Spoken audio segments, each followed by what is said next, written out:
This would be powerful enough to... It should. Cumulonimbus.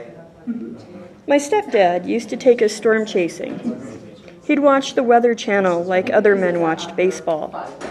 Swirls of red and blue TV arrows made dread and anticipation collide and build in my stomach.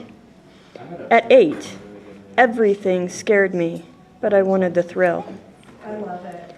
When the heaping piles of cumulonimbus clouds bruised the sky, he'd aim his 80-something Olds Cutlass Supreme for the dark horizon. In the back seat, I'd rub my palms over the tickly velour interior. In my mind, the sensation tasted like dust and vanilla. Today, the first bite of a red velvet cupcake, which is nearly the same color as Olds Cutlass seat covers, carries that momentary association of motes caught in light. The sound of the rain trickled silver spots down my neck, and the sight of its tracks across the window made my forehead itch just above my eye. The irregular bounce of hail set my scalp crawling. Synesthesia is not a disorder. Towering complex structures of swirling sensation are mostly bliss. Some things are harder, like learning to tie shoes. Trying to make a loop from nothing filled me with rich, incandescent terror. I still use the bunny ear method. 2 loops, an X, then through. As a kid, I relied on a broad, numbing fatalism, like the day we hid under an overpass while the wind roared.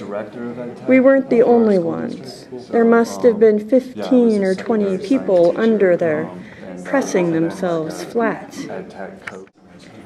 We couldn't let the air get its fingers under us. No matter how we clung to the cement's rough embrace, we could feel the wind tugging, pulling, trying to lift us up.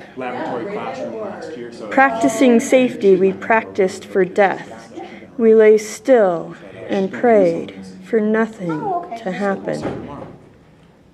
I'm working on a story where a trumpet player has the first segment of all the fingers on his right hand chopped off. Yeah, I'm a terrible goddess to have running your universe.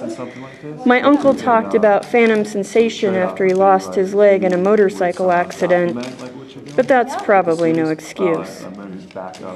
After an amputation, you have to reteach the nerves how to feel. Not because they can't feel, but because they feel everything too much. Therapy is not eliminating sensation, but immersion into it. My imaginary trumpet player will plunge his hands into the sand. He'll feel every grain rasp and slide. It'll be agony until it's not. Then he'll pick up his trumpet. Let me give you my card.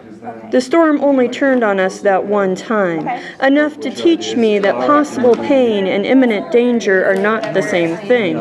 In school, I got into trouble for running to see 2 twisters instead of lining the wall and tucking my head between my knees. I got yelled at by a stranger on Mount Audubon for not turning back when she did, after the clouds stacked the summit. Sometimes I run toward things that scare me because I want the thrill. More than once, the air has gotten under me. I've flown until I crashed. More than once, I've flown.